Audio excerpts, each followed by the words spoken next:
Hello friends, எல்லாரும் எப்படி இருக்கீங்க? இன்னைக்கு நம்ம வீடியோல மசாலாலாம் வறுத்து அரைச்சி நாட்டு கோழி குழம்பு செய்ய போறோம். வாங்க எப்படி செய்யறதுன்னு பார்க்கலாம். ஸ்டவ் பத்த வச்சிக்கிட்டு ஸ்டவ் மேல ஒரு கடாய் வச்சிருக்கேன். கடாய் நல்லா சூடேறினதும் வெறும் கடாயில 1 ஸ்பூன் அளவுக்கு பச்சை அரிசி சேர்த்துக்கிறேன். பச்சை அரிசி லைட்டா கொஞ்சம் பொன்னிறமா வறுபடுற வரைக்கும் வறுத்துக்கலாம்.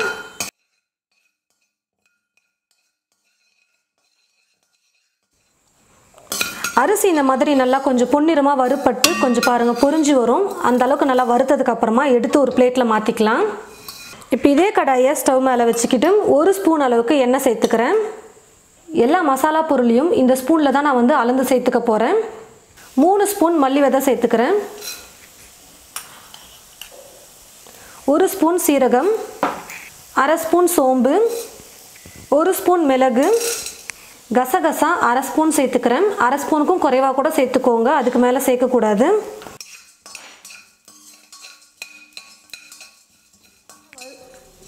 எல்லாத்தையும் சேர்த்து லைட்டாக வறுத்ததுக்கு அப்புறமா வரமிளகா சேர்த்துக்க போகிறேன். கொஞ்சம் இந்த மாதிரி சைஸில் இருக்கிற வரமிளகாவை பார்த்து 10 எடுத்துருக்கேன் நான். இப்போ இதையும் சேர்த்துடுறேன். காரம் உங்களுக்கு எந்த அளவுக்கு வேணுமோ நீங்கள் பார்த்து சேர்த்துக்கோங்க.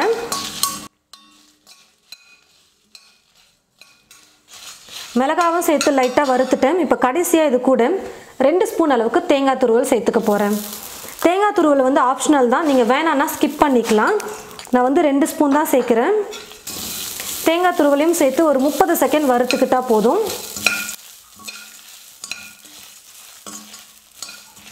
எல்லாத்தையும் சேர்த்து வறுத்ததுக்கு அப்புறமா ஸ்டவ் ஆஃப் பண்ணிக்கிட்டு நான் இந்த மசாலாவை ஒரு பிளேட்டில் மாற்றிக்கிறேன். சூடு நல்லா ஆறட்டும். வறுத்து வச்சிருக்கிற மசாலெல்லாம் நல்லா சூடு ஆறிடுச்சு. இப்போ நான் ஒரு மிக்ஸி ஜாரில் சேர்த்துக்கிட்டு கொஞ்சமாக தண்ணி சேர்த்து நல்லா பேஸ்ட்டாக அரைச்சி எடுத்துக்க போகிறேன். எந்த அளவுக்கு நல்லா நைஸாக அரைக்க முடியுமோ அந்த மாதிரி அரைச்சி எடுத்துக்கோங்க. அப்போ தான் குழம்புல மசாலா சேர்க்கும் போது நரன்னு இல்லாமல் இருக்கும். ஸ்டவ்வை பற்ற வச்சுக்கிட்டு ஸ்டவ் மேலே ஒரு குக்கர் வச்சுருக்கேன். குக்கர் நல்லா சூடேறினதும் நல்லெண்ணெய் சேர்த்துக்க போகிறேன். நாட்டுக்கோழி குழம்பு நல்லெண்ணெயில் செய்யும்போது டேஸ்ட் பார்த்தீங்கன்னா ரொம்ப சூப்பராக இருக்கும். எண்ணெய் நல்லா காஞ்சதுக்கு அப்புறமா 2 ஏலக்காய், ஒரு சின்ன துண்டு பட்டை சேர்த்துக்கிறேன். கொஞ்சம் குழம்பு மணமாக இருக்குன்றதுக்காக மசாலா சேர்த்துக்கலாம். 20 சின்ன வெங்காயம் எடுத்து கட் பண்ணி வச்சுருக்கேன், அதை சேர்த்துக்கிறேன். சின்ன வெங்காயம் இல்லைன்னா பரவாயில்ல, 2 பெரிய வெங்காயம் சேர்த்துக்கோங்க. ஒரு பச்சை மிளகாவை 2 இந்த மாதிரி கட் பண்ணி வச்சுருக்கேன், அதையும் சேர்த்துடுறேன். கருவேப்பிலை கொஞ்சம் சேர்த்துக்கிறேன்.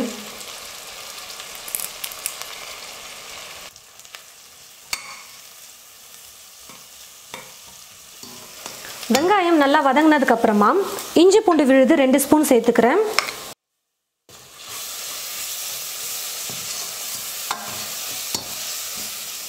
இஞ்சி பூண்டு விழுது சேர்த்து 1 நிமிஷம் நல்லா வதக்குனா போதும். ஒரு தக்காளி பழம் எடுத்து கட் பண்ணி வச்சிருக்கேன், அதை சேர்த்துக்கிறேன்.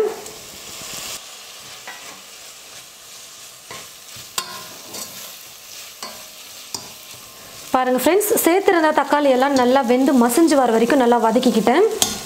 நாட்டுக்கோழி 1 கிலோ வாங்கிட்டு நல்லா சுத்தம் பண்ணி எடுத்து வச்சுருக்கேன். கொஞ்சம் உப்பு மஞ்சள் போட்டு சுத்தம் பண்ணி நான் எடுத்து வச்சுருக்கேன். குறைஞ்சது 5 நிமிஷமாவது சிக்கன் சேர்த்துட்டு நல்லா வதக்கணும்.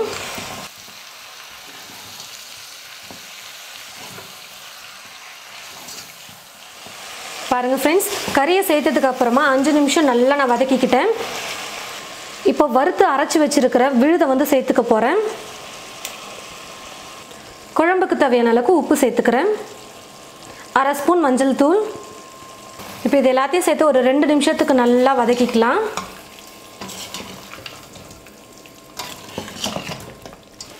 மசாலாலாம் சேர்த்ததுக்கப்புறமா ஒரு 2லேருந்து 3 நிமிஷம் நான் நல்லா வதக்கி விட்டுக்கிட்டேன்.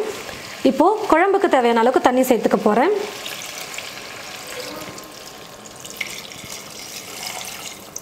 உங்களுக்கு குழம்பு எந்த அளவுக்கு தண்ணியாக வேணுமோ அதை பார்த்து வச்சுக்கோங்க. தேவையான அளவுக்கு தண்ணி சேர்த்துட்டு குக்கர் மூடி போட்டு மூடிக்கிறேன். நாட்டுக்கோழிங்கிறதுனால 5 விசில் விட்டு நான் எடுத்துக்க போகிறேன். அப்போ தான் கறி நல்லா வெந்து வரும். 5 விசில் வெயிட் குறைஞ்சிடுச்சு. இப்போ நான் குக்கர் ஓப்பன் பண்ணிக்கிறேன். இப்போ நான் ஸ்டவ்வை பற்ற வச்சுக்கிட்டு ஒரு 5 நிமிஷம் குக் பண்ணிக்க போகிறேன். நம்ம ஸ்டார்டிங்கில் நல்லெண்ணெய் கொஞ்சமாக சேர்த்துருப்போம். இப்போ இது கூட கடைசியாக 1 ஸ்பூன் அளவுக்கு நல்லெண்ணெய் சேர்த்துட்டு குக் பண்ணிக்க போகிறேன். நீங்கள் இந்த மாதிரி நாட்டுக்கோழி குழம்பு செஞ்சதுக்கப்புறமா கடைசியாக 1 ஸ்பூன் நல்லெண்ணெய் சேர்த்துட்டு ஒரு 3லேருந்து 4 நிமிஷம் கொதிக்க வச்சுட்டு எடுத்திங்கன்னா டேஸ்ட்டே பார்த்தீங்கன்னா ரொம்ப சூப்பராக இருக்கும். நான் இப்போ ஒரு 4 நிமிஷம் குக் பண்ணிக்கிறேன். நான் வந்து குழம்பு ஒரு 4லேருந்து 5 நிமிஷத்துக்கு குக் பண்ணிக்கிட்டேன். இப்போ ஸ்டவ் ஆஃப் பண்ணிடுறேன். பாருங்கள் ஃப்ரெண்ட்ஸ், ரொம்ப சிம்பிளான மெத்தடில் வீட்டில் இருக்கிற மசாலா பொருட்களை மட்டும் வச்சு நம்ம எல்லா மசாலையும் வறுத்து ஃப்ரெஷ்ஷாக அரைச்சி நம்ம நாட்டுக்கோழி குழம்பு செஞ்சுருக்கோம். இந்த மாதிரி குழம்பு நாட்டுக்கோழி வச்சு செஞ்சிங்கன்னா இனி இதே மாதிரி தான் செய்வீங்க. அந்த அளவுக்கு ரொம்ப சிம்பிளாகவும் நல்லா டேஸ்டியாகவும் இருக்கும். இந்த நாட்டுக்கோழி குழம்பு வந்து பார்த்தீங்கன்னா இட்லி, தோசை, சாதம், களி எல்லாத்துக்குமே தொட்டு சாப்பிட்லாம். அந்த அளவுக்கு நல்லா சூப்பராக இருக்கும். நீங்களும் இது போல் உங்களுடைய வீட்டில் ஒரு டைம் ஆச்சும் வறுத்தரைச்ச நாட்டுக்கோழி குழம்பு செஞ்சு பாருங்கள். செஞ்சு பார்த்துட்டு எப்படி இருக்குன்னு மறக்காமல் கமெண்ட் பாக்ஸில் வந்து கமெண்ட் பண்ணுங்கள். இந்த வீடியோவை மற்றவங்களுக்கும் ஷேர் பண்ணுங்கள். இது போல் நிறைய ரெசிபிஸ் பார்க்க என் சமையல் என் சுவை சேனலை மறக்காமல் சப்ஸ்கிரைப் பண்ணிக்கோங்க. கூடவே பக்கத்தில் இருக்கிற பெல் ஐக்கானை கிளிக் பண்ண மறந்துடாதீங்க. தேங்க்யூ.